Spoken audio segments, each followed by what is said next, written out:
अभ्यास 74। उपसभापति महोदया, मैं इस एप्रोप्रिएशन बिल का समर्थन करता हूं और समर्थन करते हुए मैं तमाम सदस्यों को यह कहना चाहता हूं कि जब जब बजट में कर की वृद्धि का प्रस्ताव आता है, मैं उसका तहे दिल से समर्थन करता हूं और इसलिए समर्थन करता हूं क्योंकि मेरी यह राय है कि जब तक हिंदुस्तान के जितने रिसोर्सेज हैं उन सबका संग्रह न करे तब तक हमारी जो योजना है वह कभी भी सफलीभूत नहीं हो सकती।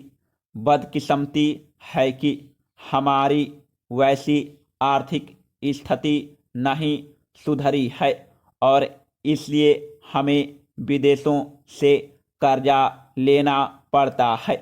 विदेशों से कर्जा लेना कोई शर्म की बात नहीं है।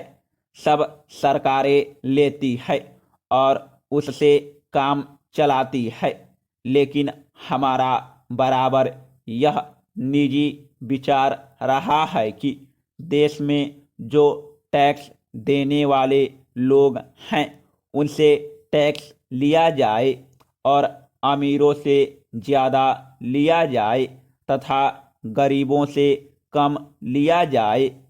यह हमारा विचार बराबर रहा है, लेकिन मेरी शिकायत है कि अभी जो हमारी सरकार है वह समाजवाद की स्थापना के लिए बात करती है, किंतु इसकी जो आर्थिक नीति है वह मिश्रित अर्थव्यवस्था की है, गंगा जमुना की नीति है और यह जो गंगा जमुना की नीति है वह मुल्क के लिए अच्छी चीज नहीं है।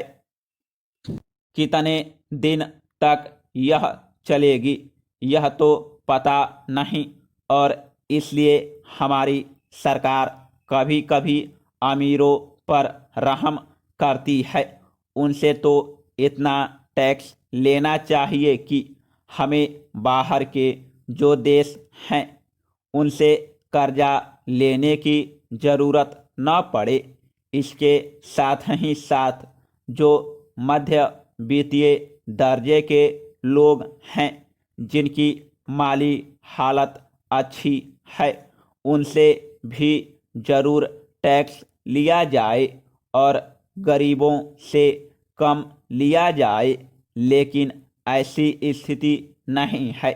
जो हमारी समाजवाद की नीति है वह जो अपनी जगह पर सही है, योजना भी हम करते हैं, लेकिन जो हमारी आर्थिक नीति है वह गलत है और जो मिश्रित अर्थव्यवस्था की नीति है उसको ही हम ढोए जा रहे हैं। हमारे वित्त मंत्री बड़े गर्व के साथ कहते हैं कि चूंकि हम प्रजातांत्रिक समाज को मानते हैं इसलिए मिश्रित अर्थव्यवस्था रखे हुए हैं। दुनिया में जो भी प्रजातांत्रिक समाजवाद की परिभाषा है उसे हमने पढ़ा है, लेकिन जो वित्त मंत्री साहब दलील देते हैं वह समझ में नहीं आती है।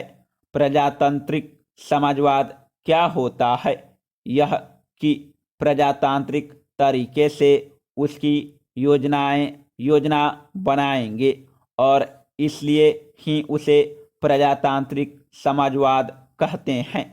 लेकिन उसमें टाटा भी रहेंगे, बिरला भी रहेंगे, किसान भी रहेंगे, मजदूर भी रहेंगे, प्राइवेट सेक्टर के जो बड़े बड़े पूंजीपति हैं वे भी रहेंगे।